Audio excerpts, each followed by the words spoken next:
Okay, hello សួស្តីបងប្អូនទាំងអស់គ្នានៅក្នុងសង្គមបណ្ដាញ YouTube អូខេដូចស្នាតែខ្ញុំបានណែនាំពីរបៀបនៃការបង្កើតនៅ wallet paygo បង្កើតនៅពីរបៀបនៃការរកកាក់បានមាននៅក្នុងវីដេអូខ្ញុំហើយពីរបៀបនៃការដាក់នៅ wallet paygo ក្នុង app ទៅនោះគឺខ្ញុំបានអឺបង្រៀនរួចអស់ហើយណាអញ្ចឹងអឺពីរបៀបនៃការដកអីគឺខ្ញុំបានព្រៀនខ្លះហើយប៉ុន្តែថ្ងៃនេះខ្ញុំនឹងដកលុយ$2ចូល paygo ជាក់ស្ដែងតែម្ដងតោះអញ្ចឹងកុំឲ្យខាត់ពេលច្រើនអញ្ចឹងអ្នកទាំងអស់គ្នាគ្រាន់តែអ្នកទាំងអស់គ្នាចូលមកអញ្ចឹងហើយអ្នកទាំងអស់គ្នាចូលមកកន្លែងពាក្យមីបាទមីទៅនេះមកបាទពេលចូលដល់កន្លែងពាក្យមីហើយអ្នកទាំងអស់គ្នាយកពាក្យថា withdraw ដើម្បីធ្វើការដកលុយណាអូខេហើយបញ្ចូលកាតទូរស័ព្ទខ្ញុំបានធ្វើការណែនាំម្ដងហើយឥឡូវខ្ញុំធ្វើការដកលុយចំនួន$2ចូល wallet paygo តែម្ដងអូខេតោះអូខេនេះគឺជាទឹកលុយរបស់ខ្ញុំគឺជាបានចំនួន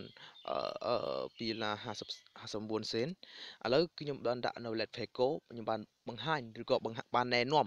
អ្នកទាំងអស់គ្នារួចអស់ហើយណាអូខេតោះឥឡូវខ្ញុំដាក់$2បាទដើម្បីដកចូល Wallet Paygo ហើយចុចពាក្យថា withdraw cash now អូខេចុច withdraw cash now អូខេបន្ទាប់ទៀតអ្នកនរគ្នាធ្វើការវាយលេខចំនួន6ខ្ទង់ដែលអ្នកនរគ្នាបានបង្កើតអញ្ចឹងអ្នកនរគ្នាបង្កើតទៅខ្ញុំអត់បង្ហាញទេអញ្ចឹងចំនួន6ខ្ទង់អ្នកនរគ្នាបង្កើតអឺត្រូវចាំណាអាលេខកូដចំនួន6ខ្ទង់អាលេខកូដដកនេះត្រូវចាំណាគឺបង្កើតបើអ្នកអត់ទាន់បានបង្កើតតើដាក់2ដងថាបានណាយល់អត់ដាក់លេខកូដដដែលចំនួន2ដងអូខេតោះឥឡូវខ្ញុំកាត់តិចអូខេបន្ទាប់ពីខ្ញុំបានធ្វើការដាក់លេខកូដវានឹងចូលដល់នេះអញ្ចឹងពេលចូលដល់នេះហើយគឺថាដក successfully got it អញ្ចឹងអ្នកនរគ្នាចុចពាក្យថា got it មានន័យថាអឺបានដឹងណាបានដឹង got it អូខេ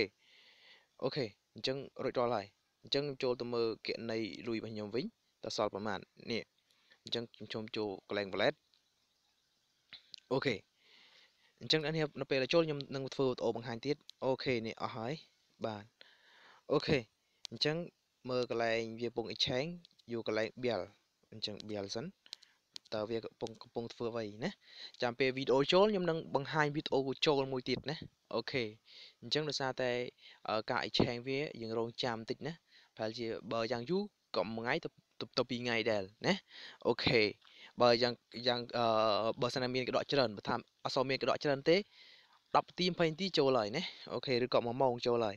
អូខេគឺខ្ញុំមានតែប៉ុណ្្នឹងទេបើសិនអ្នកនរគ្នាចង់លេងជាមួយនឹងកម្មវិធីនឹងអ្នកនរគ្នាអាចមើលខាងវីដេអូខាងក្រោម link របស់ខ្ញុំបានណាមើលបានអូខេហើយខ្ញុំបានបង្ហាញពីរបៀបនៃការលេងអស់ហើយណាអូខេអូខេអញ្ចឹងខ្ញុំសូមមានតែប៉ុណ្្នឹងទេបើអ្នកនរគ្នាពេញចិត្តនៅវីដេអូរបស់ខ្ញុំបាទសូមកុំភ្លេចចុចនៅ Subscribe បន្តមកទៀតសូមចុចនៅសញ្ញារូបកណ្ដឹងសូមអរគុណសូមជម្រាបលា